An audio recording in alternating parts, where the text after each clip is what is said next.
Com a proteção de Deus, na presença dos conselheiros Fernando Guimarães, Caio Márcio Nogueira Soares, Ivan Bonilha, Durval Amaral, dos auditores Jaime Lechinski, Sérgio Valadares, Ives Linhares e Tiago Barbosa Cordeiro, Procurador-Geral, Dr. Eliseu de Moraes Correia, declara aberta a sessão ordinária número 11 do Tribunal Pleno.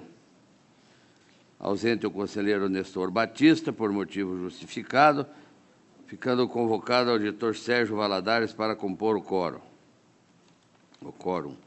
Ausente o conselheiro Hermas Brandão, por motivo de férias, estando convocado o auditor Jaime Lechinski.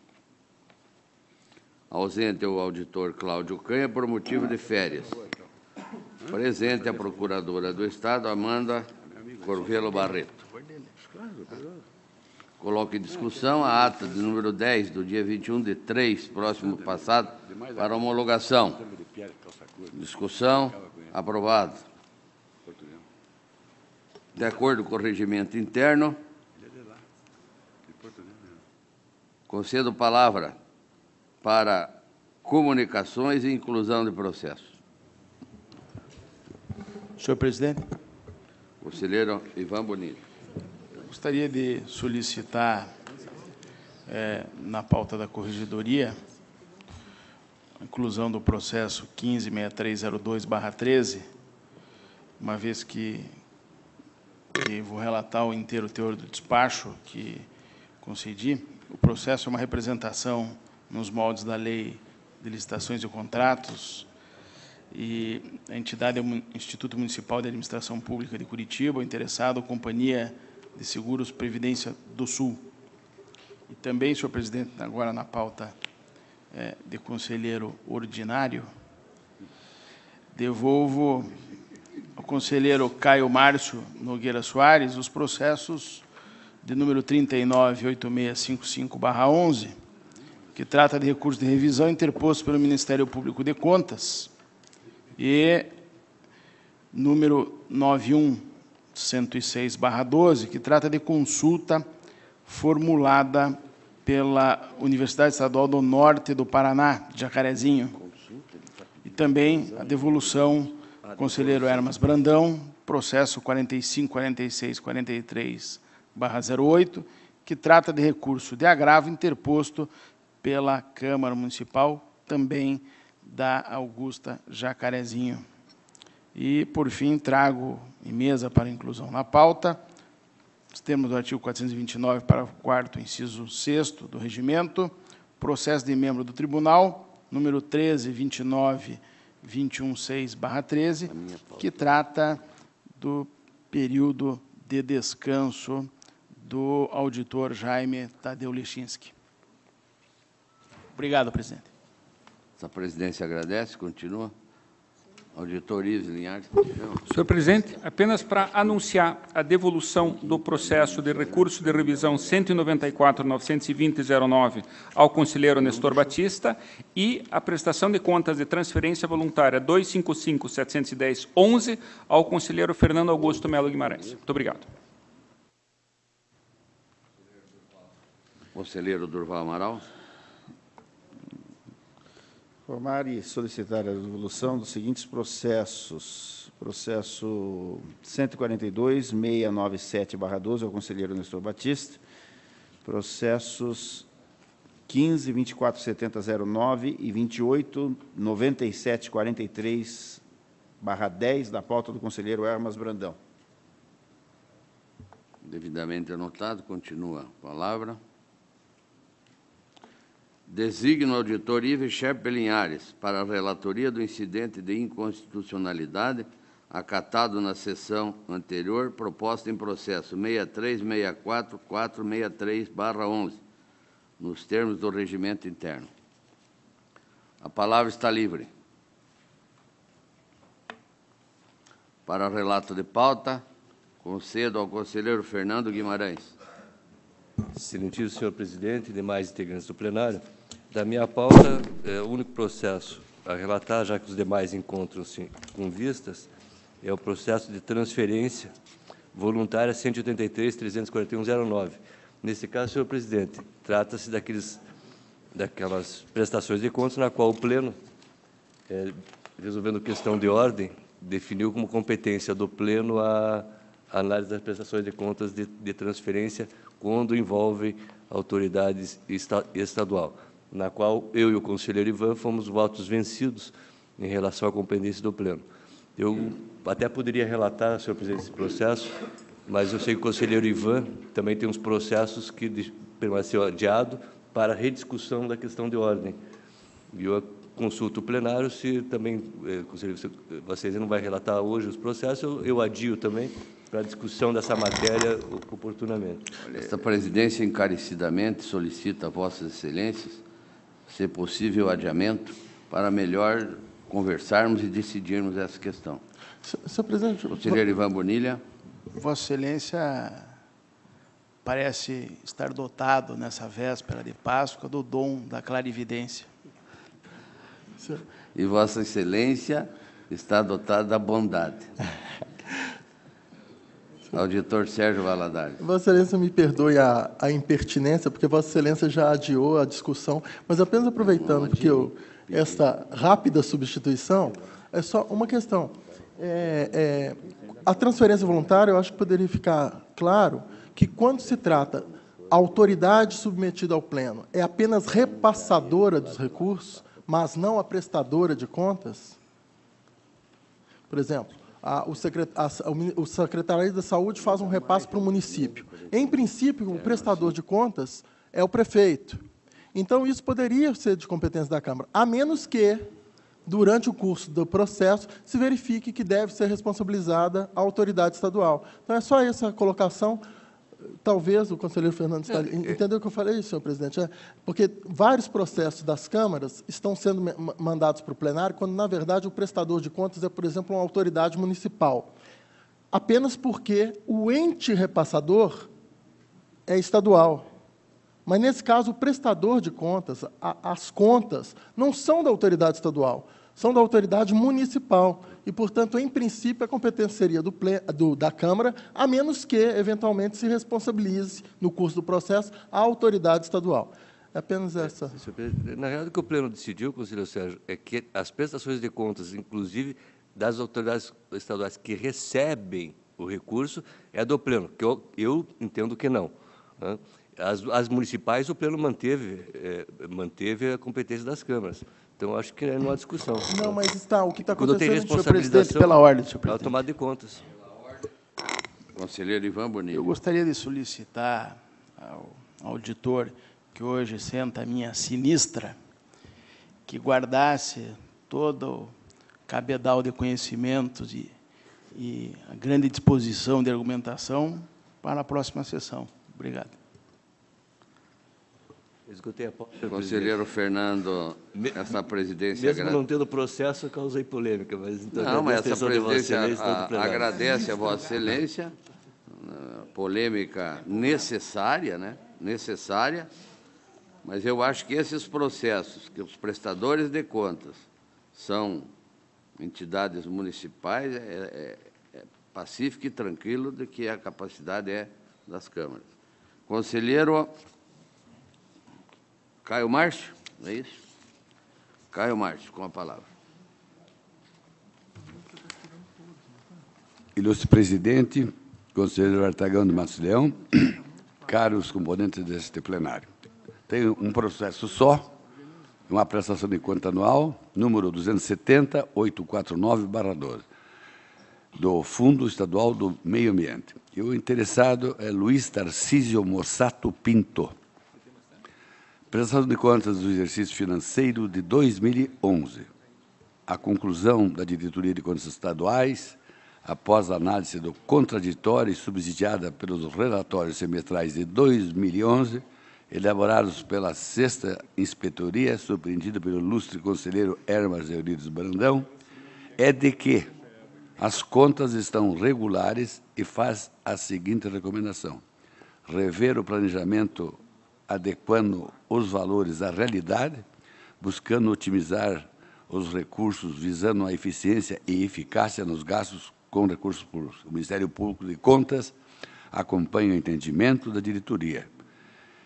E considerando as manifestações uniformes a proposta de voto pela regularidade das contas de responsabilidade do senhor Luiz Tarcísio Mossato Pinto, com a recomendação feita pela Diretoria de Contas Estadual. É o voto, senhor presidente. Ele está em discussão. Votação, aprovado.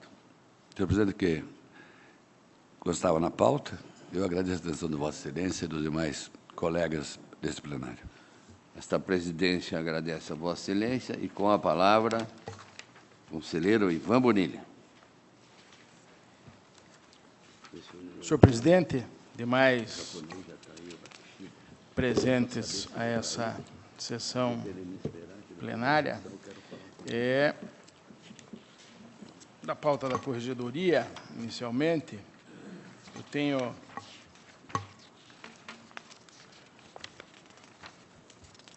uma representação com pedido cautelar, que já deferi na tarde de segunda-feira e trago, portanto, para o conhecimento deste plenário a concessão de liminar nesse pedido cautelar, formulada com fulcro no parágrafo 1º do artigo 113 da Lei de Licitações e Contratos Administrativos pela Companhia de Seguros Previdência do Sul, versando sobre suposta e alegada irregularidade e ilegalidade do edital de chamamento número 001/2013,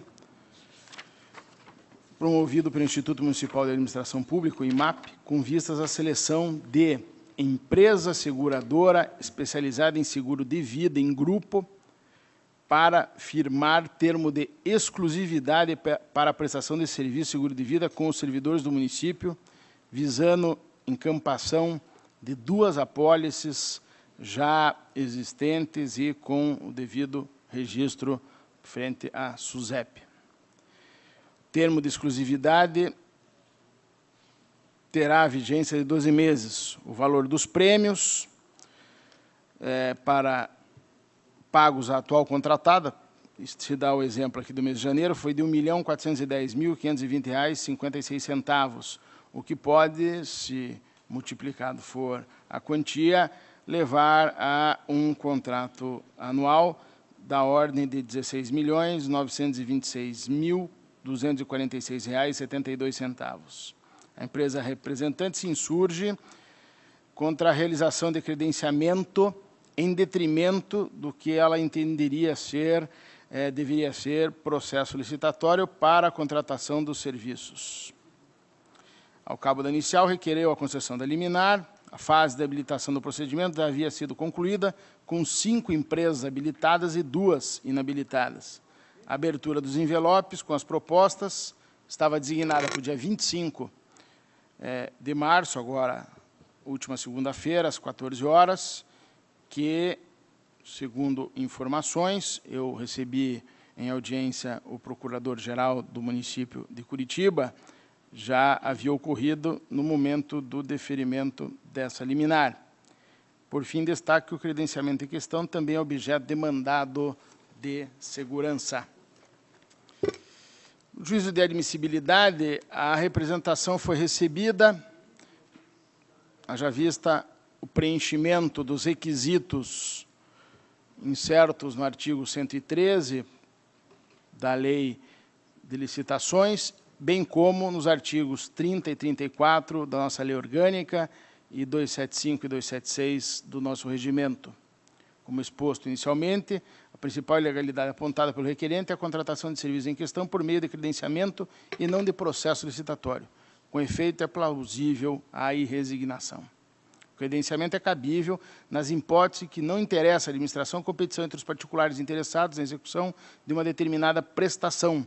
Isso porque o interesse público será satisfeito não mediante a seleção da melhor ou das melhores propostas, mas sim por meio de um número, a princípio, ilimitado de contratações, com tantos quantos se disponham a executar o objeto credenciado. E, claro, haja a comprovação de qualificação mínima para fazê-lo. em um primeiro contato com o instrumento convocatório, não me parece que seja cabível, na hipótese dos autos, a realização de credenciamento em substituição a um certame de licitação.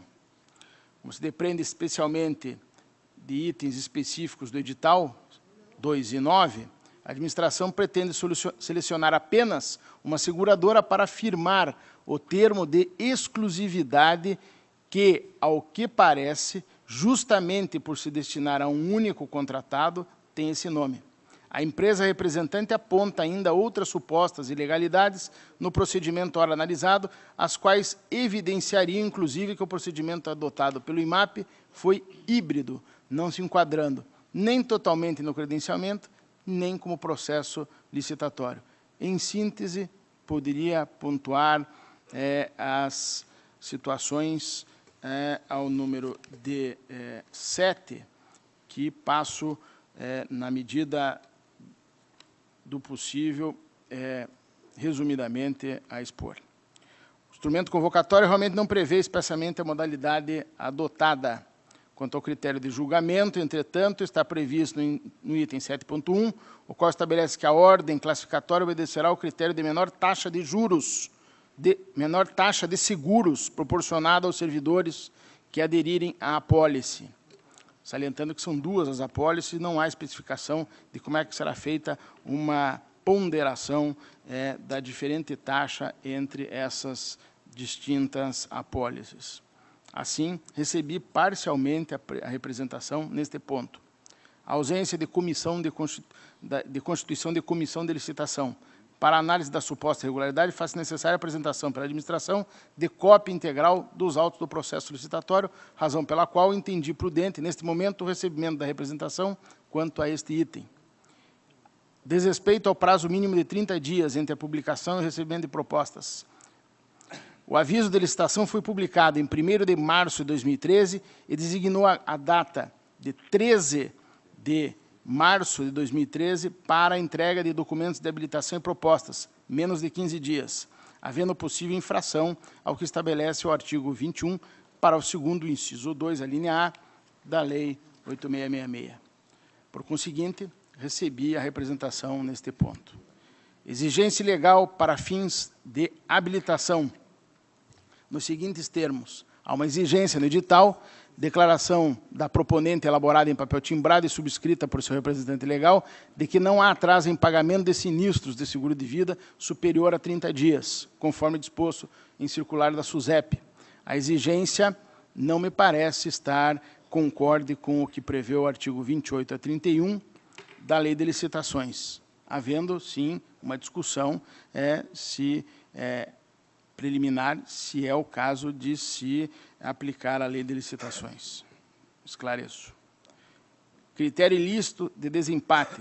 Há uma previsão, em caso de empate, de sorteio, que não me parece seja o caso para se firmar um termo de exclusividade nessas condições. Critério de julgamento não é claro. O objeto da licitação abrange 2 apólices de seguro já existentes e o edital não esclarece se elas estão sendo licitadas em conjunto ou separadamente, e ainda eventuais dispositivos de transição de uma apólice em vigor. E, por fim, a decisão dos recursos interpostos do resultado da fase de habilitação não foi publicada. Para análise da suposta irregularidade, faz necessária a apresentação pela administração da cópia integral dos autos do processo.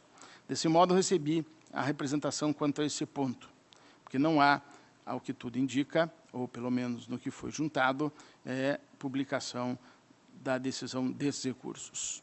Por todo exposto, entendi cabível a concessão da medida cautelar suspensiva do certame.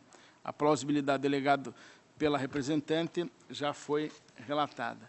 A urgência, por sua vez, decorre do fato de que, conforme noticiado pela empresa requerente, a sessão pública de abertura das propostas seria realizada em 25 de março. Foi, mas, todavia, a liminar acudiu a tempo para que não se levasse adiante na formalização do contrato ou do que se chama termo de exclusividade, como me esclareceu o diligente procurador-geral do município. Ademais, a empresa representante informou que o atual contrato firmado entre o IMAP e a seguradora que presta o serviço em questão se encerrará em poucos dias, mais precisamente no dia 31 de março, o que é, evidentemente, um problema que não pode nos pressionar, a não ser para que decidamos pela suspensão, na medida em que a administração teve todo um tempo razoável para encaminhar a sucessão desse tipo de termo e de contrato. Tudo indica, portanto, que, sem intervenção do tribunal, o credenciamento seria concluído e a seguradora classificada em primeiro lugar assinaria o termo de exclusividade com a administração, não obstante os indícios de irregularidades apontados acima. Assim, procedi em 25 de março do presente ano, trago, então, agora essa deliberação para o plenário, nos termos do artigo 282, parágrafo 1º do Regimento Interno, é a decisão que ponho à apreciação dos meus pares. Está em discussão. Para discutir. Não, senhor presidente, não é nem para discutir. Com a palavra, o conselheiro Fernando Guimarães. Não é nem para discutir. Acho que a fundamentação do conselheiro relator foi muito bem clara, né? Foi bem clara em nível da existência das irregularidades. A única preocupação que me surgiu, conselheiro Ivan, agora no final do é a questão do prazo de vencimento da apólice. Então, nós teremos um período de ato que não haverá cobertura. Meu medo é que a administração, com base nisso, faça uma contratação emergencial. Então, é só uma observação e uma preocupação. Senhor presidente, eu até falo assim com razoável conhecimento de causa, porque é de conhecimento, é de sabença geral, que fui procurador-geral do município, inclusive fui responsável por uma rescisão de contrato de seguros no ano de 2005, que inclusive foi submetida à apreciação judicial e tal, e o município saiu absolutamente vencedor de todas as investidas judiciais. Então, eu conheço razoavelmente bem esse assunto e também, evidentemente, o procurador-geral, tendo sido colega meu na Procuradoria, esteve comigo e com os procuradores, e o que fiz a ele, na intenção pura e simplesmente de auxiliar a administração, e entendendo também a sua boa vontade em, eventualmente, corrigir algum tipo de desacerto, é que ele fizesse uma prorrogação, né, por 30 dias, ou num prazo anterior, se assim se resolver a situação, para que ele possa se conduzir bem e, evidentemente, ficar a salvo de qualquer tipo de contestação. E quero assegurar, senhor presidente e demais integrantes, recebi aqui, e os assessores da Corregedoria também receberam, não só o procurador-geral, como os procuradores ligados a essa situação na Procuradoria-Geral do município, e não tenho dúvida que esse é um trabalho especialmente positivo para a Corregedoria, na medida em que o representado se mostra absolutamente aberto e receptivo com algum tipo de correção, que me parece que deverá ocorrer, e também com uma compreensão do cuidado que tem que se ter, notadamente nesse tipo de contrato, que é de corretagem, e que não envolve diretamente recursos públicos, porque o seguro é pago pelo funcionário. O que a administração está fazendo é dando um rótulo para a seguradora e dando a exclusividade para que seja proveitosa também o equilíbrio atuarial da apólice e, portanto, há responsabilidades para a administração, o que, no meu entender, num primeiro momento, conduz isso aqui a uma ótica de contratação do direito público e, portanto, vinculado às disposições pertinentes da Lei 8.666. De modo, senhor presidente, que, evidentemente, acato e reforço o que falou o conselheiro Fernando. Senhor presidente. Continua em discussão, conselheiro Fernando. Estou satisfeito com a manifestação do conselheiro Ivan, já que também eu acho que é extremamente positivo essa interação do tribunal através das suas unidades, no sentido de resolverem os problemas e não ficarem em processo andando. E a informação da prorrogação no período até a solução dos problemas, eu acho que elimina aquele meu receio de prorrogação direta. Então, estou satisfeito, senhor presidente. Em votação, aprovado. Senhor presidente, então, dando prosseguimento à pauta da corregedoria, o processo é uma representação 11.2460/06, uma representação encaminhada por João Fernandes de Azevedo, presidente da Câmara Municipal de Siqueira Campos, noticiando fatos que, à sua ótica, seriam regulares, ocorridos em gestões anteriores, da parte de Luiz Antônio Liechoque e Dirceu Rodrigues.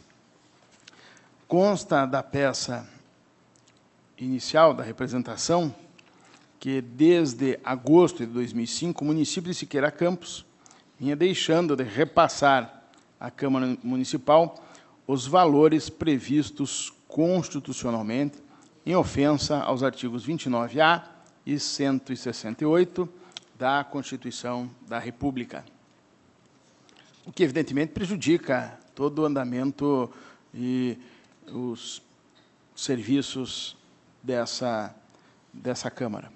Durante a gestão do prefeito, segundo o chefe do Poder Legislativo, constataram também outras irregularidades relevantes, como a falta de divulgação nos meios eletrônicos de informações contábeis e financeiras do município e a doação irregular de terrenos públicos. Aqui o ponto nodal dessa representação. O representante relata que a Câmara Municipal instaurou comissão especial de inquérito a fim de investigar as doações de imóveis realizadas pelo ente, cujo relatório concluiu que várias dessas doações não obedeceram às normas e exigências da Lei Municipal número 11, de 1989, que instituiu um tal Programa Municipal de Áreas Industriais e Comerciais, e que foram adotados tratamentos desiguais entre os requerimentos, dispensando a apresentação de documentos somente para algumas empresas, privilegiando-as em detrimento das demais. É um relatório conclusivo. Oficiado aos representados para apresentar esclarecimentos. O primeiro disse que, no ano de 2005, o Poder Executivo Municipal repassou regularmente à Câmara Municipal o 10º constitucional do limite orçamentário, fixado para as despesas da Câmara, R$ 420 mil. No ano de 2006, o Poder Executivo atuou de acordo com o artigo 40 da Lei de Diretrizes da LDO para o exercício de 2006, tendo em vista que o orçamento da Câmara teria sido vetado. Os mandados de segurança impetrados não tiveram sucesso, o que confirmaria em tese a legalidade dos repasses. As doações de terrenos fazem parte do programa supracitado, regulado por lei e de acordo com esta. As publicações apontadas como ausentes foram realizadas no sítio próprio do município. O segundo gestor denunciado, Dirceu Rodrigues, se limita a defender a legalidade das doações e a ressaltar que os documentos correspondentes foram juntados pelo primeiro representado. A DCM informou que, em consulta aos autos de prestação de contas da Câmara de Siqueira Campos, não verificou irregularidade quanto ao exercício de 2005. Porém, no ano de 2006, o município repassou apenas 507 mil, pouco mais de 507 mil reais, à Câmara Municipal, enquanto o que determinava a lei orçamentária era 1.092.000. Assim, opinou pela procedência da representação em relação à regularidade neste repasse, bem como em relação à falta de publicação dos relatórios, uma vez que os balanços contábeis referentes à gestão 2005-2008 não foram publicados no sítio eletrônico do município. A DCM solicitou ainda maiores esclarecimentos por parte do presidente da Câmara quanto às doações e sugeriu a citação dos beneficiários das doações para que apresentassem defesa quanto às irregularidades apontadas. Em obediência à súmula vinculante número 3 do Supremo, que diz que nos processos perante o Tribunal de Contas, segura-se o contraditório para a defesa, quando da decisão puder resultar anulação ou revogação de ato administrativo que beneficie o interessado, excetuada a apreciação da legalidade do ato de concessão inicial de aposentadoria, reforma ou pensão. Contudo, apesar de regularmente oficiados, apenas o beneficiário José Carlos Franck de Andrade manifestou-se, assegurando que a transação foi legal, não havendo qualquer vício. Em razão da sucessão na presidência da Câmara, o novo presidente, Paulo César Leite dos Santos, foi quem respondeu ao ofício da Corregedoria. Informou que encaminhou denúncia ao Ministério Público Estadual e que, possivelmente, nenhum dano ao erário ocorreu, pois o município teria adquirido áreas com preços e condições de imóveis rurais, promovido sua urbanização e doado às empresas que se instalaram no local, tendo o município reavido, sob forma de tributos, os valores inicialmente investidos. Requereu o arquivamento da representação e o encaminhamento ao Ministério Público Estadual.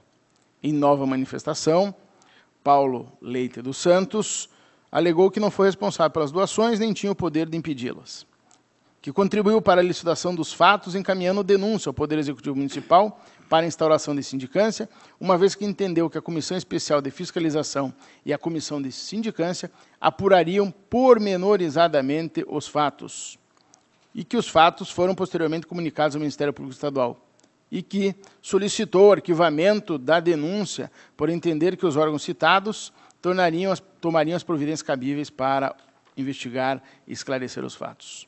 Ainda encaminhou cópia do relatório da Comissão Especial de Avaliação do Poder Executivo Municipal para que fossem analisadas as doações feitas em nome do Programa Municipal de Áreas Industriais e Comerciais, objeto desta representação. Os autos foram encaminhados, mais uma vez, à DCM, que proferiu nova instrução, ratificando as anteriores, quanto aos 2 primeiros pontos e quanto à doação de imóveis do município, apontando quais delas apresentaram irregularidades, analisando separadamente cada situação. Primeiro, Marlon Bonilha Limitada, processo número 020-91. Desde já esclareço que desconheço qualquer proximidade. Desconheço e posso lhes afiançar que sou um razoável conhecedor da minha árvore genealógica. Em relação a esse processo, ressalto que, nos termos do relatório da Comissão Especial de Investigação da Câmara, o município teria doado, em julho de 2002, uma área de R$230 mil à empresa Marlon Bonilha Limitada. Contudo, até o mês de novembro de 2005, nesta não teria sido feito investimento algum, tendo a comissão constatado ainda que o terreno era maior do que a média da área doada às outras empresas. Por outro lado, ponderou que a Comissão do Poder Executivo verificou posteriormente que os trâmites previstos na Lei 11 de 1989 foram cumpridos. É aquela que autorizou, montou o programa de doação de terrenos, visto que a empresa investiu no local, gerou empregos e renda, tributos, por consequência. Além de cumprir com a finalidade do programa, constatou ainda que a empresa continuou investindo no município por meio de construção de mais barracões e de uma fábrica de motos, o que demandou uma área ampla para a efetivação do projeto. Contudo, no que diz respeito à autorização legislativa, apontou a unidade técnica que, em 19 de julho de 2002, o prefeito municipal, à época, o senhor Dirceu Rodrigues, encaminhou à Câmara Municipal o projeto de lei 11/2002, doando um terreno à empresa Marlon Bonilha, que foi convertido na proposição número 182/2002, recebendo o parecer favorável à tramitação da Comissão de Legislação, Justiça e Redação, da Comissão de Finanças, mas não foi convertido em lei, pelo menos não foi apresentada a lei que resultou desse projeto. Assim, opinou pela procedência parcial, sugerindo apenas a fixação de prazo para o município regularizar formalmente a doação do imóvel por meio de lei. A outra empresa é a Luciano Companhia Limitada, a Krause Companhia Limitada e José Carlos Frank de Andrade. No que tange a esse processo, a DCM apontou que a lei autorizadora da doação, 13/91, foi elaborada corretamente, nos termos que previa a lei do programa, doando um terreno de 2.888 metros à empresa Luciano e Companhia Limitada, a qual teria efetivamente construído toda a extensão do terreno. Posteriormente, houve a doação de mais uma área de 1.292, a referida empresa, autorizada pela lei 37/91, que alterou a anterior, a 13/91. Em seguida, todo imóvel foi transferido para a empresa Krause, Silva e Companhia Limitada, que, conforme esclareceu a unidade técnica, possuía sócios em comum com a empresa Luciano.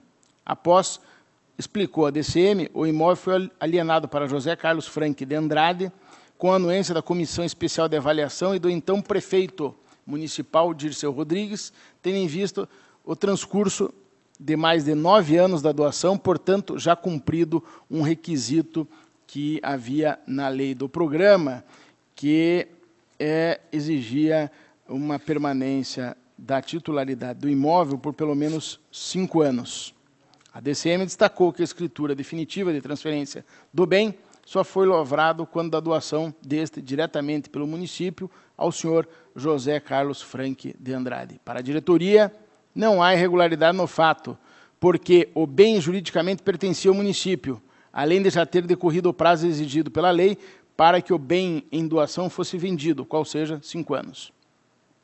Diante disso, não vislumbrou nenhuma irregularidade também na próxima aquisição, em 3 de fevereiro de 2003, pelo senhor Antônio Lechoque, prefeito entre os anos 2005 e 2008, de parte do terreno por meio de contrato de compra e venda, já que a Lei 11/89 permitia a transferência dos bens tanto por meio de doação como por meio de compra e venda. Logo, sugeriu a improcedência da representação.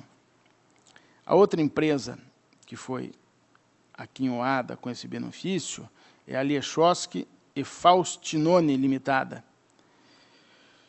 Depende-se desse processo que o pai do prefeito Luiz Antônio Lechoque foi beneficiado pelo município de Siqueira Campos, por meio de uma empresa, que já fiz referência, com a doação de um terreno de 3.072 metros, nos termos da Lei 31/91. Segundo o representante, a doação teria sido realizada sem exigência de todas as certidões previstas na Lei 11/89. Entendeu a DCM, todavia, que o autor não deixou claro quais certidões deixaram de ser exigidas do beneficiado, nem demonstrou quais foram exatamente as irregularidades. Concluiu pela improcedência desse ponto, uma vez que os documentos comprovam que a doação do terreno à empresa Lechoque e Faustinone ocorreu em 91, e o senhor Luiz Antônio Lechoque foi prefeito municipal no período de 2005 a 2008, o que não caracterizaria um possível e imaginável tráfico de influências. A outra empresa, a Drauzio Borges da Silva e Ernesto das Neves Barbosa, esse é um processo que se refere a um terreno de 2.400 metros quadrados, doado pelo município, nos termos da Lei 20/97, ao senhor Drauzio Borges da Silva, que, de acordo com a peça inicial, teve seu requerimento aprovado em junho de 97, antes mesmo de implantar sua empresa. Contudo, em 12 de agosto de 99, transferiu seus direitos para Ernesto das Neves Barbosa com a anuência do ex-prefeito Dirceu Rodrigues. Ainda segundo o representante, em 2004, por meio da Lei 7/2004, teria sido feita nova doação a Ernesto das Neves Barbosa, referente a outro terreno, embora ele também não tivesse constituído qualquer empresa com as características e atividades previstas no requerimento. O autor alegou ainda que a área de 2.400 metros, na verdade, foi comprada de Drauzio Borges da Silva por Ernesto das Neves, sendo posteriormente alugada para outras 2 empresas, a Marmusic e uma oficina mecânica pertencente a Luiz Antônio Moreira. Porém, a DCM ressaltou que o projeto de lei, número 10/2004, convertido na Lei 7/2004, alterou a Lei 20 de 97, a qual autorizava a doação de uma área de 2.400 metros a Drauzio Borges da Silva, passando a autorizar o município a doar a Ernesto das Neves Barbosa uma área de terra de 2.400 metros. Assim, concluiu que as doações mencionadas referiam-se ao mesmo terreno. Verificou, ademais, que consta dos autos cópia do instrumento particular de cessão de direitos e obrigações entre Drauzio e Ernesto, firmado em agosto de 99, em que o primeiro cede ao segundo todos os direitos e obrigações concernentes ao imóvel que recebeu do município, por meio de doação, nos termos da Lei 20 de 97. Então, constatou que o bem foi cedido num primeiro momento sem nenhuma formalidade, além da cessão particular de direitos, sendo posteriormente sancionada uma lei, a de 7 de 2004, que alterou a de 97. Contudo, a DCM observou que consta, em folhas do processo, declaração de comissão de avaliação e fiscalização que analisou o aludido processo no seguinte sentido, que após visitar o local, a comissão concluiu que as obras referentes ao imóvel tiveram 100% de conclusão, conforme o projeto inicialmente apresentado e encontra-se em funcionamento, gerando emprego e renda para o município, cumprindo, portanto, o propósito do programa municipal.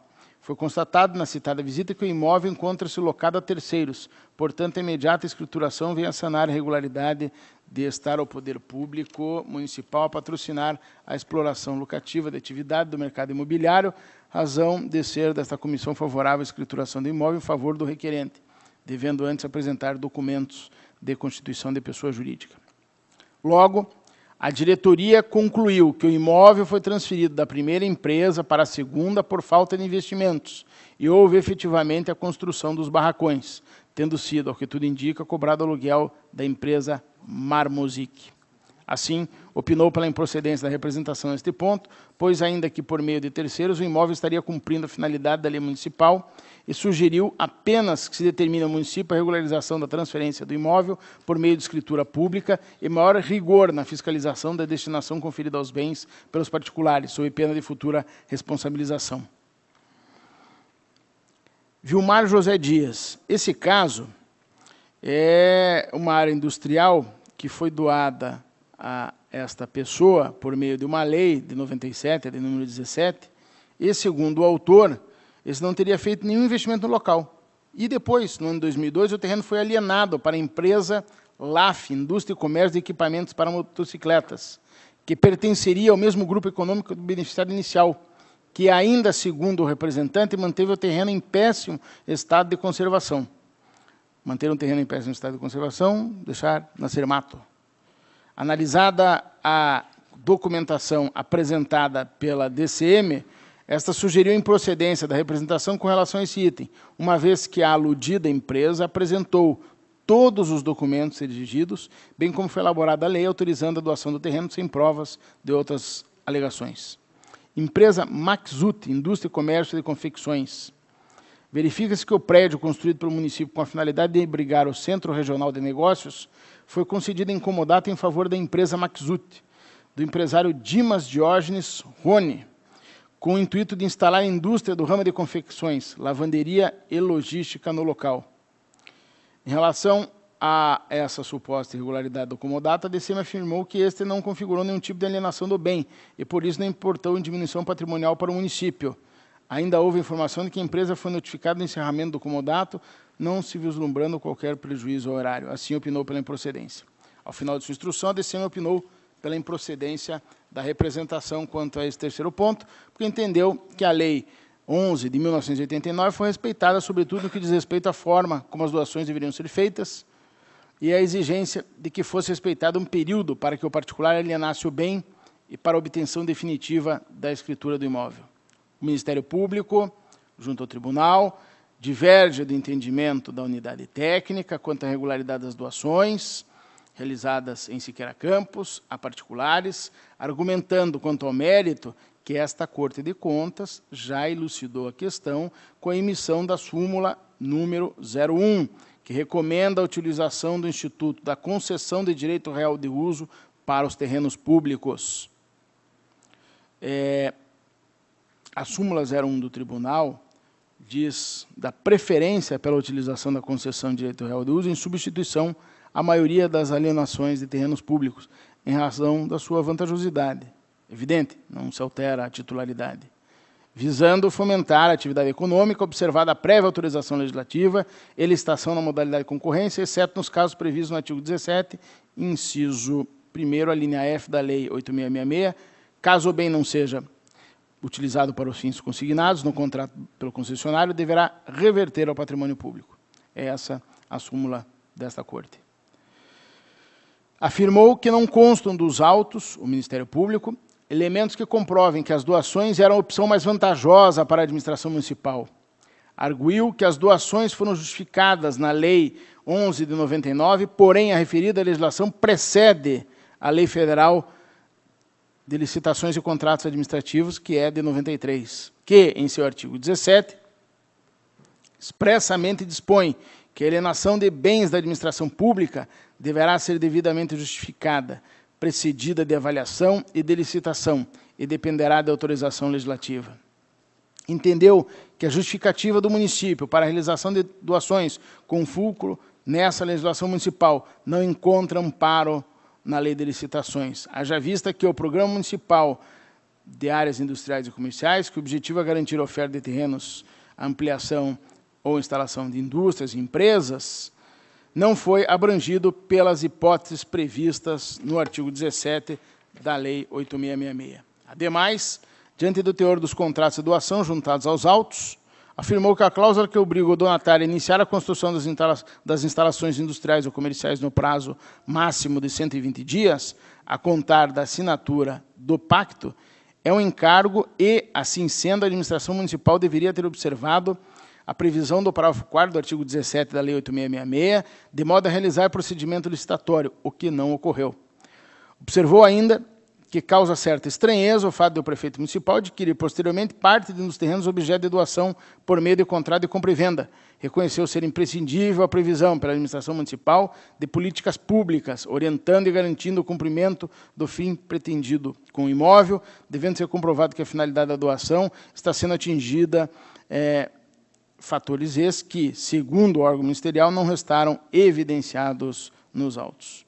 Afinal, se manifesta a Procuradoria pela procedência integral desta representação quanto às irregularidades ocorridas na gestão do município, que dizem respeito ao repasse indevido pelo Executivo de valores previstos constitucionalmente à Câmara Municipal de Siqueira Campos, bem como falta de divulgação nos meios eletrônicos de informações contábeis e financeiras da municipalidade e a doação irregular de terrenos públicos a particulares. Requereu ainda a responsabilização do ex-prefeito Luiz Antônio Lechoque e também do senhor Dirceu Rodrigues, solicitando encaminhamento de ofício ao Ministério Público Ordinário para instaurar as devidas ações cíveis e penais cabíveis.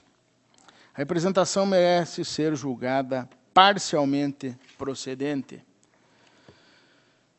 do irregular repasse das verbas à Câmara de Vereadores. O artigo 68 da Constituição da República prevê que os recursos correspondentes às dotações orçamentárias destinadas ao Poder Legislativo devem ser entregues até o dia 20 de cada mês, em 2/10.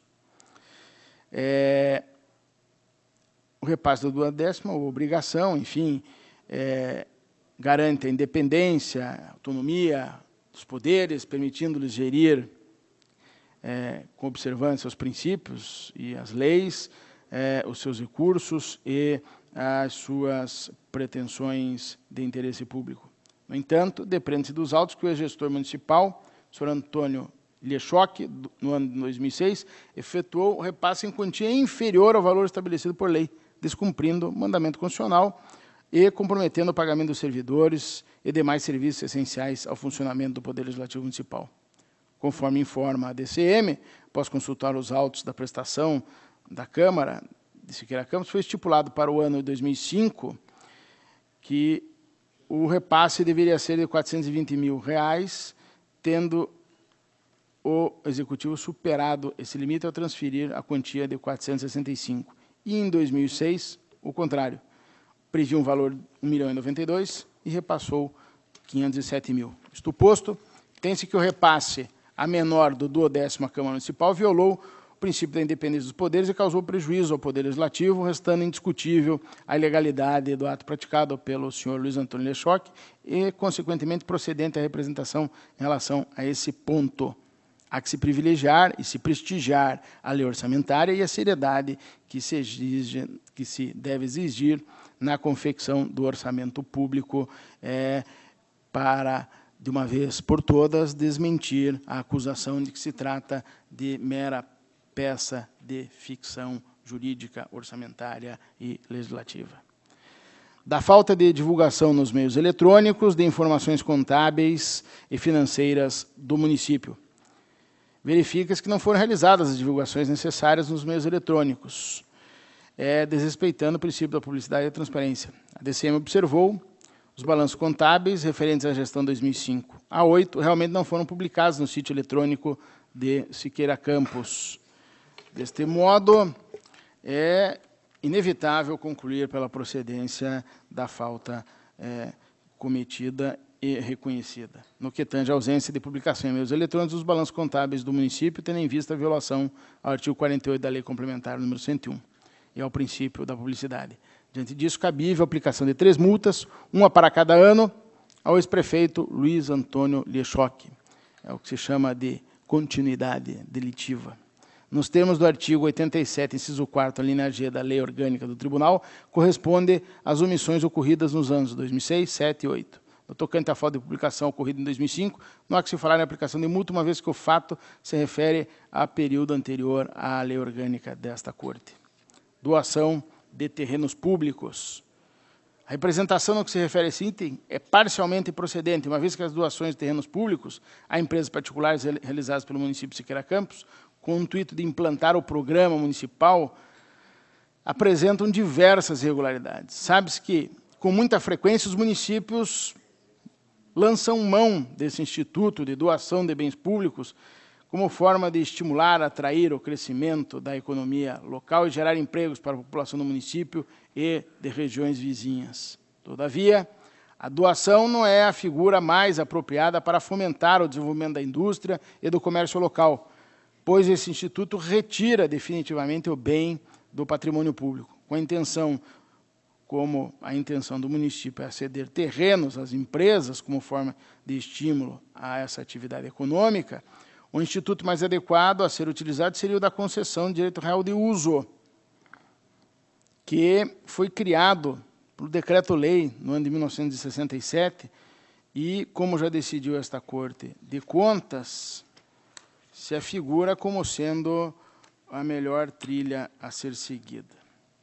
Destaque-se ainda que o artigo 17 da Lei 8666 subordina a alienação de bens públicos, imóveis, a existência de interesse público devidamente justificado e exige que seja precedida de autorização legislativa da esfera correspondente, prévia avaliação e, em regra, licitação na modalidade de concorrência, devendo ser fixados os requisitos a serem obedecidos pelo particular beneficiado sob pena de retorno do imóvel ao patrimônio público.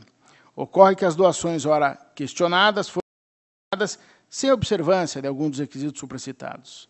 Também não se enquadram nas hipóteses de licitação dispensada, uma vez que o programa, que foi instituído, não está entre as hipóteses de dispensa que figuram no artigo 17, alíneas F, H e I da Lei 8666 e nem em outras estipuladas pelo mesmo texto normativo. As doações foram embasadas numa lei municipal, tendo sido observada devidamente sua finalidade específica, ou seja, a instalação de indústria, viabilizando a geração de emprego e renda para o município. Contudo, não ficaram demonstrados nesses autos a impossibilidade da realização da concessão de uso, a vantajosidade da doação, nem o cumprimento dos demais requisitos da Lei de Licitações, quais sejam prévia avaliação e licitação. No entanto, imprescindível que se faça análise de cada fato separadamente. Analisando os documentos juntados aos autos, constata-se que a empresa Marlon Bonilha investiu no município, gerando empregos e renda e cumpriu os requisitos da lei, artigo 7, da lei 7º da Lei 11/89. No entanto, verifico que, além da inobservância do artigo 17 da Lei de Licitações, não foi elaborada a lei específica viabilizando a doação, conforme exige o artigo 6º da própria Lei 11 de 89, que montou o programa de incentivo. Sendo assim, entendo ser parcialmente procedente a demanda em relação a esse ponto, especialmente para fixar o prazo de 30 dias, a partir do trânsito em julgado dessa decisão, para que o município de Siqueira Campos adote as providências necessárias para regularizar formalmente a doação do imóvel por meio de lei, comprovando as medidas tomadas nesse processo. Ademais, deve-se ter em mente que já se passaram 12 anos desde esta doação. A empresa vem cumprindo com o objetivo para o qual aderiu ao programa, e qual seja o desenvolvimento da região por meio da industrialização em respeito ao princípio da isonomia. Já que existem vários casos semelhantes no mesmo município, não é razoável determinar a reversão da doação, apesar das irregularidades constatadas.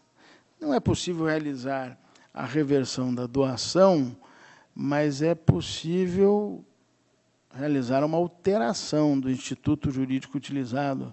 É possível realizar, quem sabe, uma conversão em concessão de direito real de uso, que não prejudicaria diretamente, imediatamente a empresa, mas seria preservador e, quem sabe, recomporia o patrimônio público?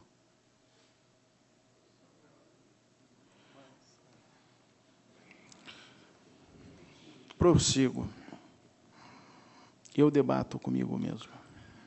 Conselheiro Ivan, Vossa senhor Excelência presidente? permitir, Pois não? a concessão real de uso já é uma instituição adotada pelo tribunal, Sim. em outras vezes, que permite Não, é que eu realmente... cogitei aqui, senhor presidente, que eu estava aqui me encaminhando de acordo com o que refleti, de regularizar a situação com a doação. Entendi. Quando eu vejo que essa situação possa ser regularizada com a concessão Sem prejuízo. do direito real de uso, porque a empresa nunca teve na sua órbita de perspectiva esse patrimônio, e o município nunca deveria ter tido na sua órbita de perspectiva a perda desse patrimônio.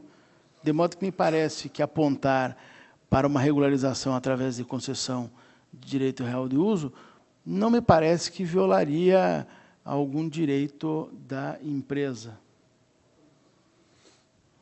Senhor presidente, eu estou aqui Quero ajudar a refletir. numa encruzilhada entre pedir o adiamento e piscar para algum colega Eu que peço, peça vistas. eu peço vista desse processo, se me permite. Porque considero importantíssimo uma decisão do tribunal, nesse caso concreto. Pela ordem, conselheiro Durval Amaral. Até para justificar, né? Eu conheço pouco a cidade de Siqueira Campos, mas já fui lá uma ou duas vezes, e todos nós sabemos que a cidade mudou o seu perfil econômico e até mudou no segmento de motocicleta o perfil do Estado do Paraná, porque lá, em Siqueira Campos, me parece que é o caso objeto dessa discussão, inclusive uma das maiores empresas do Brasil está instalada lá, não é? Fabricando autopeças, fabricando peças, montando motocicletas, não é? Que até o nome é Protorque, está me socorrendo aqui o conselheiro Fernando. E só está lá efetivamente em função de um incentivo dado pelo município, gerando emprego, gerando renda, gerando desenvolvimento econômico. Me parece, eu não conheço a empresa e não conheço os proprietários, e conheço pouco o município. Mas, sem dúvida alguma, ela só lá está, até porque me parece que os empresários são locais, não é? São empresários locais que começaram pequenos, cresceram e se desenvolveram, gerando um grande parque industrial, em função dos incentivos recebidos. Presumível é que tenham buscado financiamentos em instituições financeiras, não sei se buscaram ou não, mas, se buscaram, com toda certeza, há, inclusive, as garantias reais desse terreno, desse prédio, para que eles possam ter-se consolidados. Então, creio que, ao rigor da própria lei e das próprias decisões anteriores aqui do tribunal, a concessão real de uso poderia ser uma alternativa. Mas, se formos refletir como se propõe, e vejo que há espaço aqui por parte do próprio relator, nós temos que pensar nas consequências que isso pode gerar para o próprio município e para a própria consolidação do parque industrial lá. Então, eu peço vistas, acho que merece realmente uma reflexão. Não sei se houve qualquer tipo de questionamento na lei municipal, sobre a legalidade da lei municipal, sobre a arguição de inconstitucionalidade, se houve qualquer tipo de questionamento.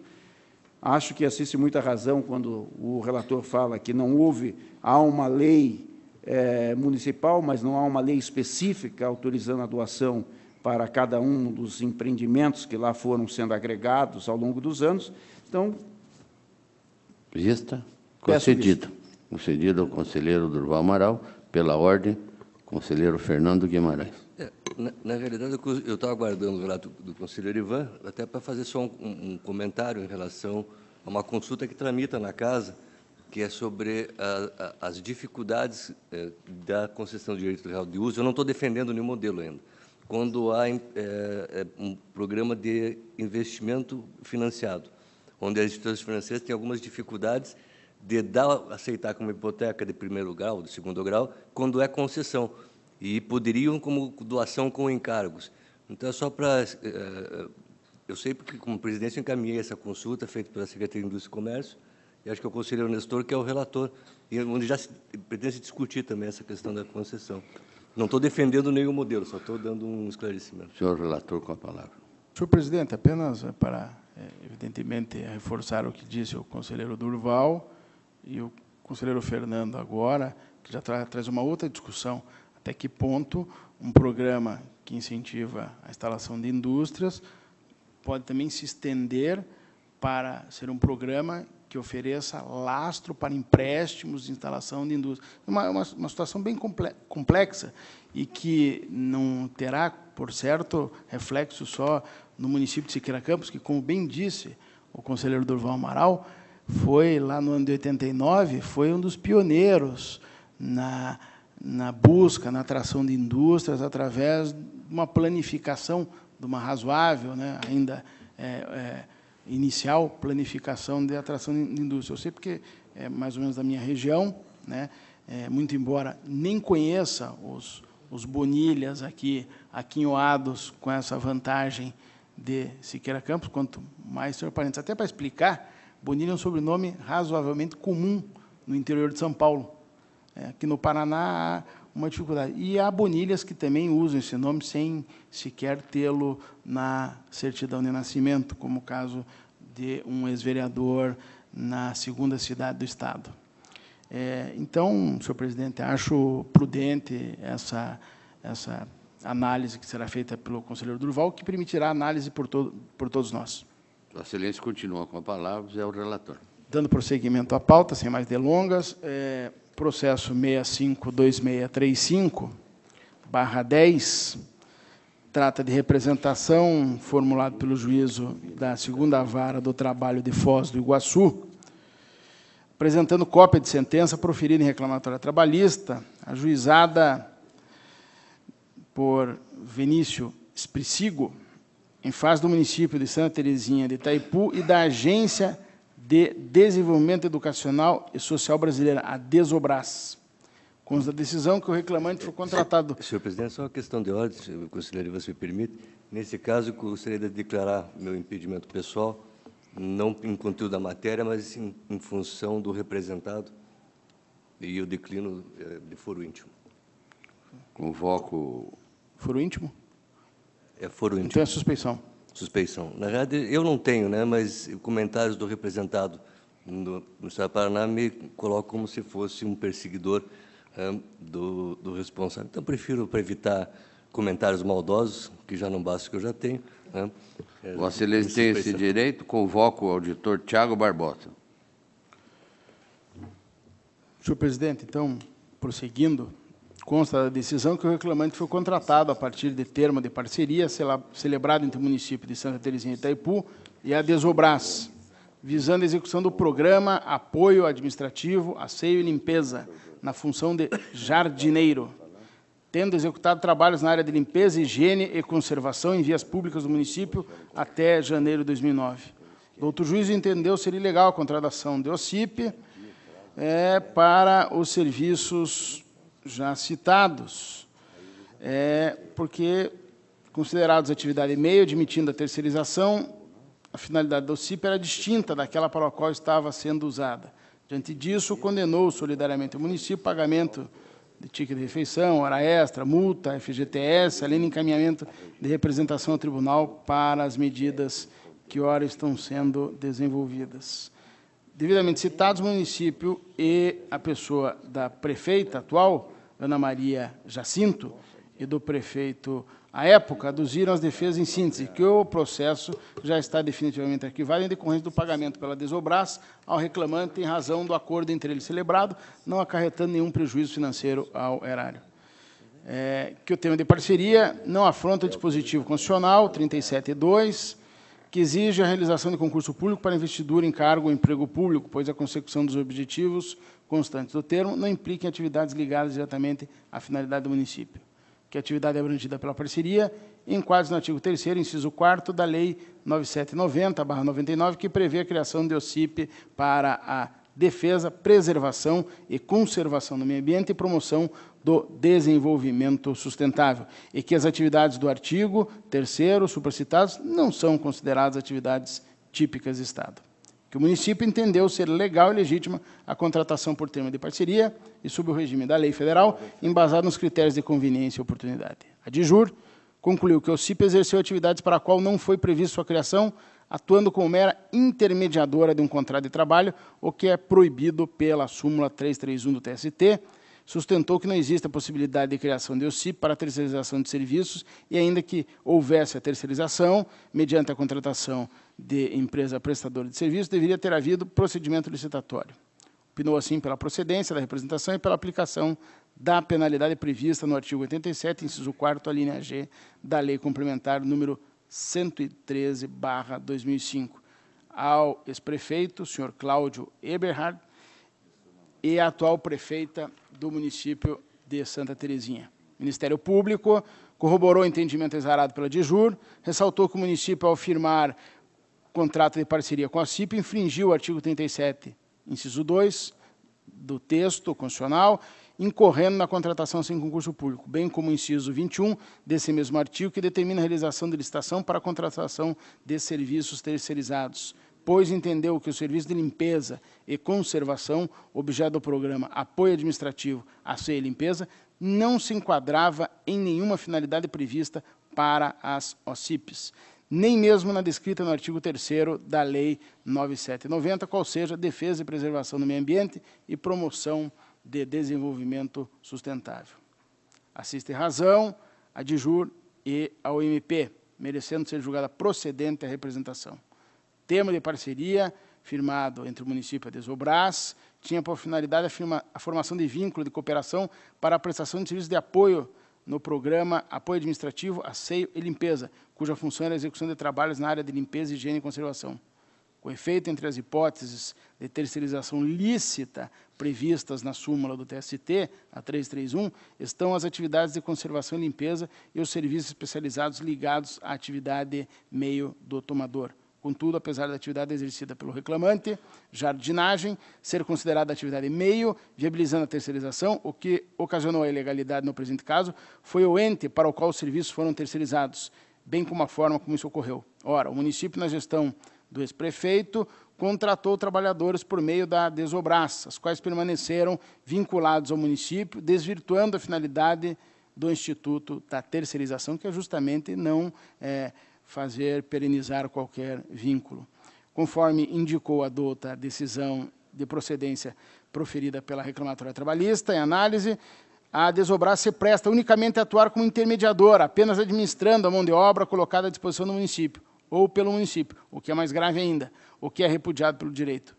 O poder público pode lançar mão do terceiro setor nas atividades tidas como complementares. E o objeto de parceria e análise, execução de programa, apoio administrativo, asseio e limpeza, bem como atividade exercida pelo reclamante, não se enquadra em nenhuma das hipóteses do artigo 3º da lei.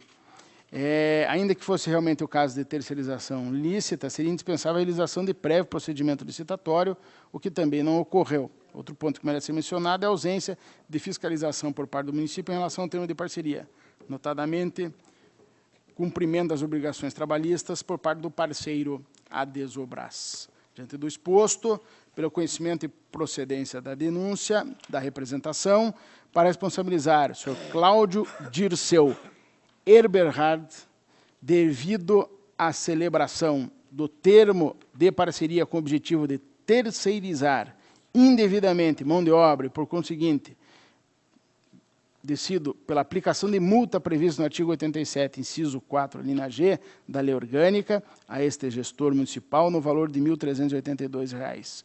Outro sim, determina ao município de Santa Terezinha de Itaipu que não utilize termos de parceria com o fim de terceirizar mão de obra e, no caso de terceirização lícita, institua instrumentos apropriados de fiscalização para assegurar o devido cumprimento das obrigações trabalhistas pela empresa terceirizada. Relatório com voto, presidente.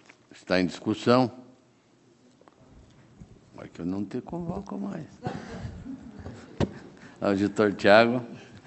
Senhor presidente, eu ouvi atentamente o relatório do conselheiro relator e entendo que Uma situação dessa, eu não sei se Vossa Excelência fez referência ao valor da contratação, perdi qual foi o período, mas eu entendo que, numa situação dessa, a procedência de uma representação ela não tem eficácia, porque a eficácia dela é a multa. Num processo de contas, essas contas seriam julgadas irregulares. Então, eu entendo que o gestor, eu não sei se isso foi levantado em alguma prestação de contas, sei que esse município já teve problemas similares, porque, inclusive, contrata bastante empresas ou mesmo organizações não governamentais. Mas a minha proposta, seguindo o que já apresentei em outras situações, é no sentido de que essa representação seja convertida em tomada de contas para fim extraordinário, para fins de julgamento dessas contas, e que o gestor realmente tenha um apenamento que eu considero mais condizente com a circunstância dos fatos. Senhor relator. Senhor presidente, nesse caso aqui, que envolve a oferta de trabalho e o cumprimento de trabalho em que, ao que tudo indica, e não há nada em contrário, o jardineiro trabalhou, recebeu pelo trabalho, o município pagou. Né? Me parece que uma tomada de conta extraordinária para aquilatar um prejuízo para além do prejuízo do desrespeito da formalidade ou ampliar para envolver toda a contratação dessa a Desobras, sem, como disse o eminente auditor, e parece que ele também tem dúvida em relação a se isso foi levado em conta no julgamento das contas do município, ou se há algum processo específico sobre isso. Eu acho que, quando se tem esse tipo de dúvida, se há algum processo paralelo que possa, de algum modo, ter conteúdo ou continente do que estamos discutindo, seria o caso de pedir vistas. Mas Vossa Excelência mantém o seu posicionamento. Mantenho, senhor presidente, porque trato especificamente de uma representação à corregedoria que pontualmente cuida deste assunto, até porque se atente para a peça inicial é uma comunicação do juízo da vara do trabalho, especificamente sobre esse desempenho. Me parece que a vara do trabalho lá da região de Santa Terezinha do Itaipu, a juíza diligente, ao que tudo indica, se tivesse outras situações que tais, deve ter encaminhado ou as encaminharia em conjunto para o tribunal. Isso me parece, pelo menos na órbita da corregedoria, não foi feito. Mas entendo sempre a acurada curiosidade do auditor Tiago Barbosa Cordeiro e até lhe faço um repto de pedir vistas do processo para que possa bem cuidar dessa decisão. O senhor procurador pede a palavra. Senhor presidente, demais integrantes deste Tribunal Pleno, eu pedi a palavra, senhor presidente, porque na sessão anterior, ou retrasada, se não me falha a memória, se discutiu, inclusive, essa questão da instauração de uma tomada de contas extraordinária, quando, no início, não estava, numa determinada conta, não havia sido debatida a questão, né? Neste caso, o conselheiro relator deixou muito claro que se trata de uma representação da Justiça do Trabalho que envolve, evidentemente, este contratado e o descumprimento das relações trabalhistas por parte da entidade contratante. De modo que, nos limites da lide, né, aqui entendida a representação, né, por parte da Justiça do Trabalho, acredito que o voto está correto, bem encaminha. Para não que não haja, né, um desprestigiamento com relação a este julgamento, eu assumo o compromisso com o plenário de fazer a verificação deste contrato específico com esta organização, no sentido de verificar justamente a legalidade, se já há ou não uma determinada decisão do tribunal em relação a este mesmo contrato, de forma que poderei posteriormente, ou através do procurador responsável pela região, fazer uma representação específica ou solicitar a instauração de uma tomada de contas extraordinária. O que revela, desde logo, a necessidade disso, e já adianto o meu posicionamento, é justamente a contratação de uma entidade sem fins lucrativos, e esta, portanto, tem uma série de benesses e incentivos legais, não é? Para um contrato de prestação de serviço de meio, não é? Que é o caso da limpeza e conservação. De modo que a participação desta entidade para este tipo de trabalho, não é?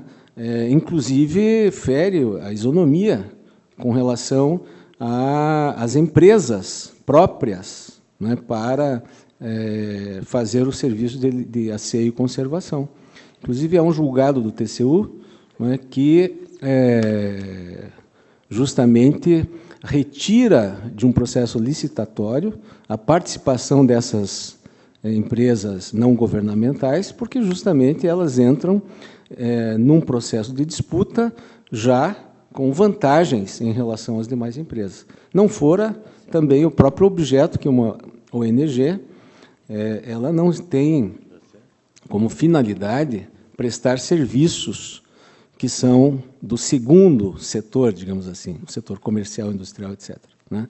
Elas são do terceiro setor, são incentivadas pelo poder público para cooperar em determinadas atividades, e não substituir o poder público ou o segundo setor na prestação de serviços ordinários. Então, já adiantando este posicionamento, eu quero tranquilizar o auditor substituto conselheiro Tiago Cordeiro, que farei um estudo específico com relação a este contrato específico, e caso não haja já pendência neste tribunal, com certeza o assunto será objeto ou de representação ou solicitação de tomada de contas. Obrigado, senhor presidente.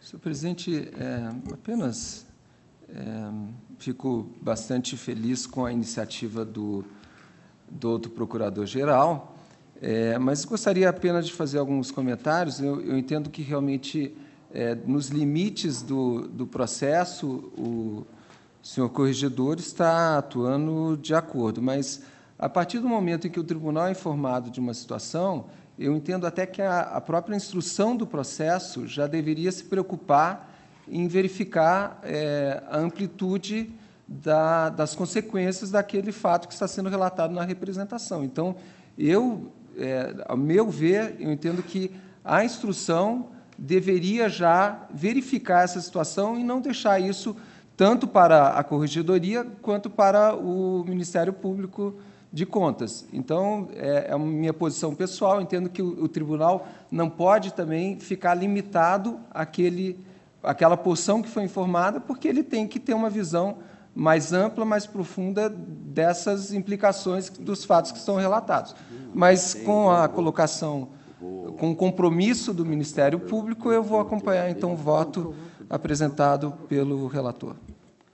Encerrada a discussão e votação, aprovado o voto do senhor relator com o adendo da Procuradoria contra o voto do auditor Tiago Barbosa.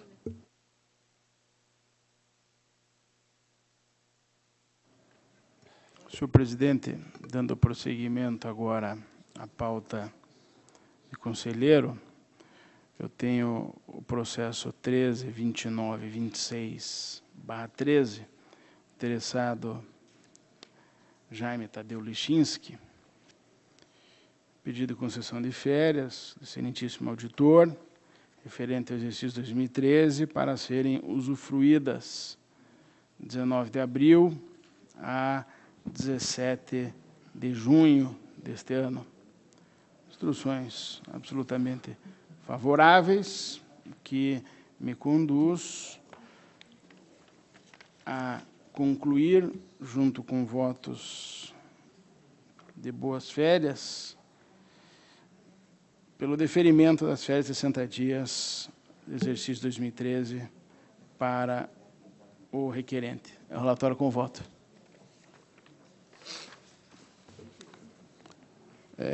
Em discussão, votação, aprovado. Processo 56.44.78/12, interessado Ministério Público junto ao Tribunal de Contas e Moacir Silva.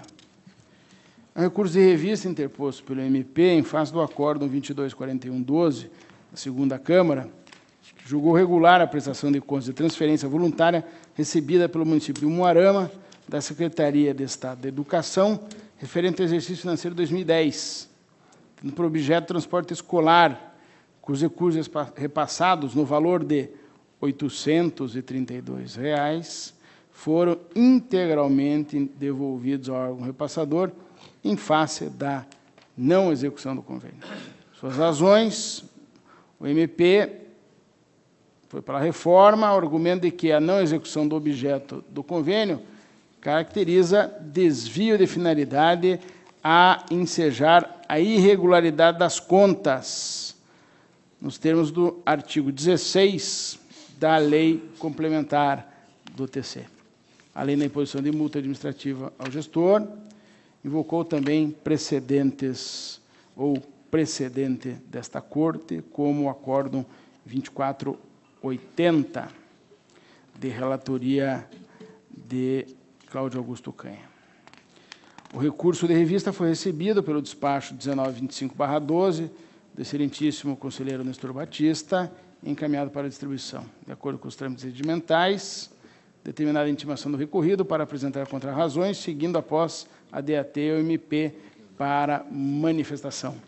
O prefeito de Umuarama, suas contrarrazões, explicou que o repasse relativo ao convênio celebrado em 14 de julho de 2010 foi efetuado somente no dia 20 de dezembro de 2010, quando já encerrado o calendário letivo, e faltando poucos dias para o término do convênio, em 31 de dezembro daquele exercício. Como não havia mais motivo para a realização da despesa, o município, atentando às regras estipuladas no termo de convênio, restituiu a quantia recebida, acrescida e rendimentos decorrentes da aplicação, não incorrendo, portanto, desvio de finalidade. Afinal, alegou que o acordo citado, com paradigma, retrata situação distinta a destes autos, naquele a devolução do repasse teria ocorrido em outubro, quando havia tempo para a execução do convênio. Através do parecer, a DAT, tendo por base elementos fáticos suscitados, opinou pelo conhecimento e não provimento do recurso. Afinal, sugeriu a intimação da Secretaria de Educação, a fim de que justifique as razões de ter efetuado o repasse de recursos somente ao final de dezembro de 2010. No meu sentido, o Ministério Público, junto a este tribunal, pelo parecer 9883/12, manifestou-se pelo conhecimento do recurso, porque satisfeitos seus pressupostos de admissibilidade e, no mérito, pelo não provimento. Inicialmente, que o presente recurso merece ser conhecido, pois presentes os pressupostos de admissibilidade estabelecidos no nosso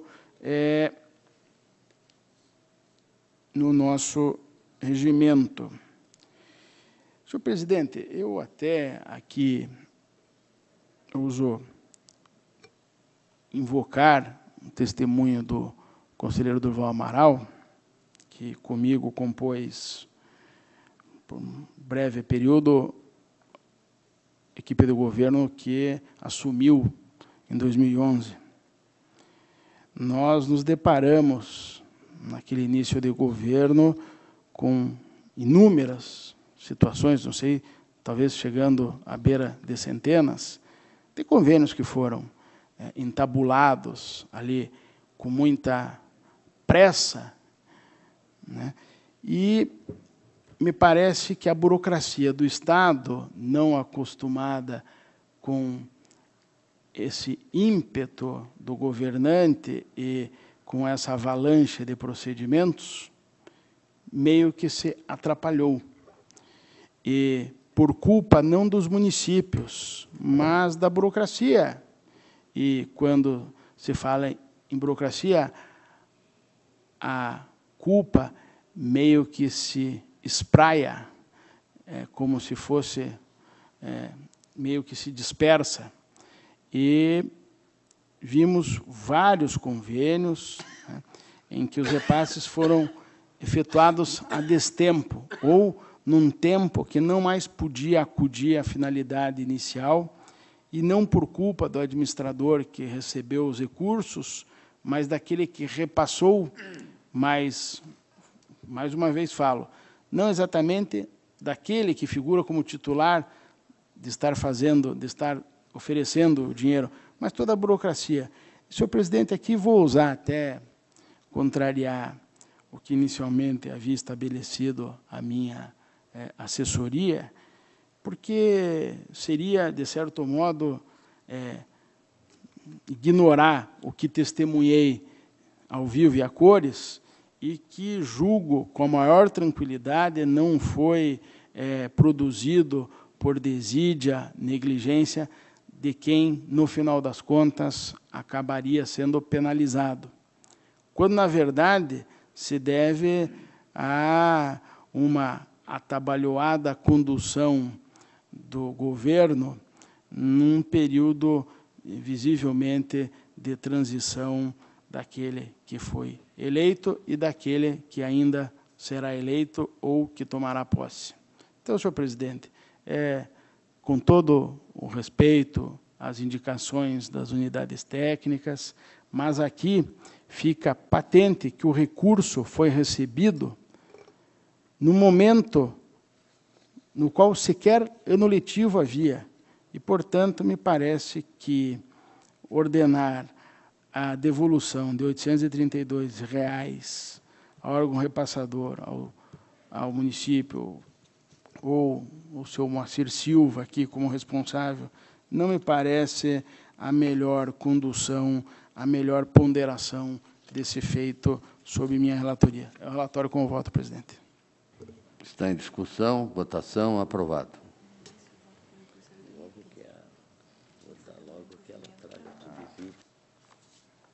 Ou seja, presidente, só para esclarecer, é pelo não provimento do recurso. Né? Sim, pelo não provimento do recurso. Está esclarecido. Vossa Excelência continua com a palavra. Senhor presidente, eu me considero amplamente satisfeito pela véspera da Páscoa. Acredite, todos nós. Com a palavra, o conselheiro Durval Amaral. Processo 7096-70/10. Trata-se de tomadas de conta extraordinária. Senhor presidente, Pela ordem, eu gostaria de solicitar vistas desse protocolado. não havendo manifestação contrária, vista concedida ao auditor Jaime Lechinski. Processo 21-2081/06. Trata-se de prestação de contas e transferência voluntária recebida pela Fundação de Apoio ao Desenvolvimento da Universidade Estadual de Londrina, da Secretaria de Estado da Ciência, Tecnologia e Ensino Superior, no valor de R$ 146.561, referente ao exercício financeiro de 2004-10, tendo por objeto o desenvolvimento de ações para a implementação de tecnologias e estratégias de produção para manejo e controle de pragas. A Diretoria de Análise e Transferência conclui pela regularidade com ressalva e a aplicação de multa em razão do atraso de 2 dias na protocolização da prestação das contas. O Ministério Público não diverge da unidade técnica e, em idêntico sentido, é o voto do relator pela regularidade com ressalva e aplicação de multa. Esse é o relatório e voto, senhor presidente. Senhor presidente, peço a palavra. Em discussão, Senhor presidente. para Senhor discutir. presidente, salvo engano meu, Você- você- ou pela ordem, então, pela ele ordem. estava relatando? Pela não, ordem, ele conselheiro já Guimarães. concluiu o voto, mas, salvo engano, esse é um daqueles casos que nós adiamos hoje, que dá competência do Pleno, que é a transferência voluntária da Universidade Estadual, da Fundação da Universidade Estadual. Então, eu acho que talvez o adiamento para discutir. Procede a questão de Vossa Excelência, então, mesmo tendo relatado. Está adiado.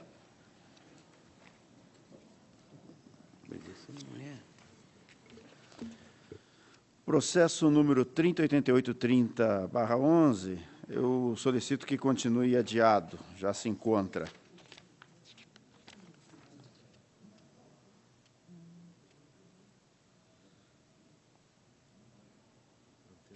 O processo 67.683/12. Pela ordem, o senhor procurador gostaria. Senhor presidente, pela ordem, só para esclarecer que este processo da Fundação de Apoio, processo 21-208106, já antecipando a visão do Ministério Público, esta fundação é uma instituição privada, que é ligada à universidade, não é a universidade que está prestando contas. Não é? Então, de modo que, neste caso aqui, embora seja o repassador, né, o Fundo Paraná, quem recebe o recurso é uma fundação privada, ligada à universidade, mas não é a universidade. Então, neste caso, me parece que a competência já seria mesmo da Câmara. Não é? Talvez fosse o caso de propor aí a retirada de pauta para que o processo, que não envolve aquela discussão. Né? Aquela discussão é se as universidades, enquanto entidades públicas, elas devem prestar contas, como prestadores de contas, elas se submetem ao plenário ou à Câmara. Não é? Neste caso, é a fundação, que é ligada à universidade, que é uma entidade privada. Não é? Então, me parece que, neste caso, seria realmente competência da Câmara, que não abrangeria aquela discussão. Perfeito, mas, de qualquer forma, está adiado, né? Daí nós buscamos a solução derradeira. Perfeito.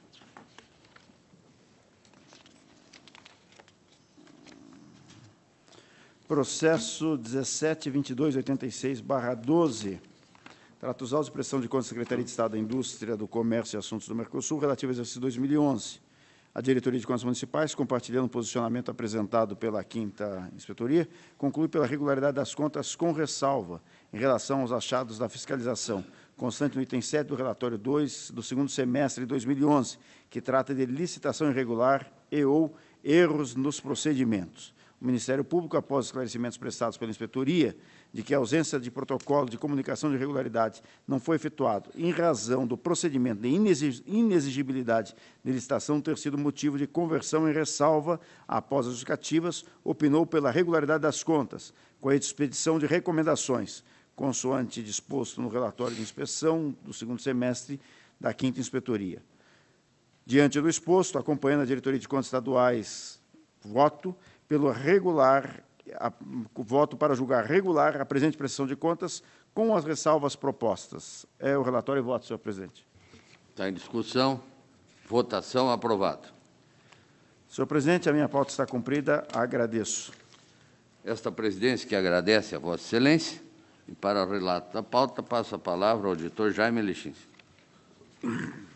Senhor presidente e demais membros desse plenário, eu tenho protocolado 6298912, trata-se de recurso de revista que interpõe o senhor Nelson Turek, prefeito à época de Campo Mourão, contra o acórdão 2543/12 da segunda Câmara, que julgou irregulares contas de transferência voluntária em razão da ausência de aplicação financeira nos períodos de 18/8/2010 a 15/9/2010 e 29/10/2010 a 16/11/2010, determinando o recolhimento do valor de R$ 456 em fração. O recurso apresentado traz a referida guia de pagamento, demonstrando o cumprimento integral da determinação desta Corte. A DAT manifestou-se pela regularização do feito e pela aplicação da súmula 8 desse tribunal, sendo acompanhada pelo Ministério Público, portanto, pelo provimento do presente recurso, no que são acompanhados pelo relator. Relatório e voto, senhor presidente.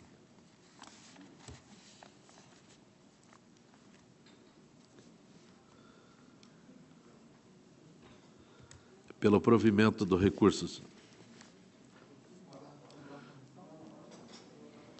Em discussão. Votação. Aprovado. Protocolado seguinte, 84238912, eu solicito adiamento até a próxima sessão. Está adiado. Senhor presidente, é o que constava da pauta e agradeço a atenção de todos. Esta presidência agradece a Vossa Excelência. E para o relato da pauta, passa a palavra ao auditor Sérgio Valadares. Senhor presidente, eu tenho apenas um processo que se encontra com vista, então aproveito a oportunidade para, com espírito pascal, franciscanamente desejar a todos um ótimo feriado de reflexões, orações e felicidade. Nós aceitamos, mas não franciscanamente. Com a palavra, o auditor Ives Linhares. Excelentíssimo senhor presidente, apenas eu solicito a retirada de pauta do processo 63, 64, 63, 11, que trata de ato de inativação, justamente em virtude da designação da relatoria do incidente de inconstitucionalidade que foi originário desse processo. Então, apenas a retirada desse processo de pauta. Está retirado de pauta. Eu agradeço, senhor presidente. Era o que eu tinha. Esta presidência agradece a Vossa Excelência e passa a palavra ao auditor Tiago Barbosa. Senhor presidente, eu tenho apenas um processo em pauta que se encontra com vista, então nada tenho a relatar. A presidência agradece a Vossa Excelência e passa a palavra ao conselheiro Ivan Bonilha. Senhor presidente, ainda para, mais uma vez, abusar da paciência dos meus confrades e apresentar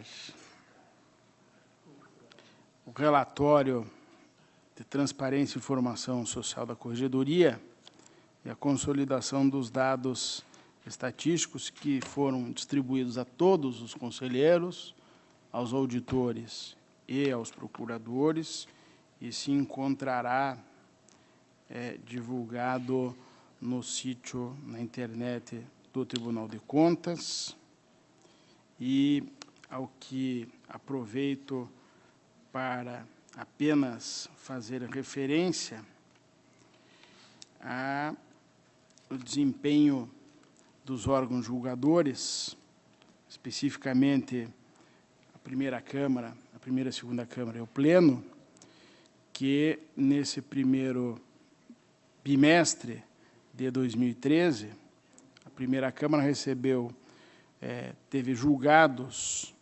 603 processos, julgou 230, expediu 761 e se encontra absolutamente sem nenhum processo em atraso. E a segunda Câmara recebeu 724 processos, julgou 139, expediu 787 e também se encontra absolutamente zerada em relação a atrasos e encontrando apenas algumas pendências na primeira Câmara de assinatura de acórdãos. E na Secretaria do Pleno, de processos recebidos, 149, expedidos 201, julgados 67, e apenas um acórdão pendente de assinatura, de 6 de 12, justamente a assinatura deste que está à minha sinistra, auditor Sérgio Fonseca. No mais, as atividades deste tribunal continuam firmes e fortes, e o relatório à disposição, que com certeza será consumido com avidez, não tanto quanto o ovo de Páscoa, pelas pessoas interessadas. Obrigado, presidente. Esta presidência agradece a Vossa Excelência. Deixa a palavra livre. Não havendo nada a tratar, declaro encerrada a presente sessão, marcando a próxima como ordinária para 4 próximo, no horário regimental. Aproveito o final da sessão para desejar a todos os componentes do plenário, os funcionários do tribunal, uma feliz Páscoa. Levante-se e apresente.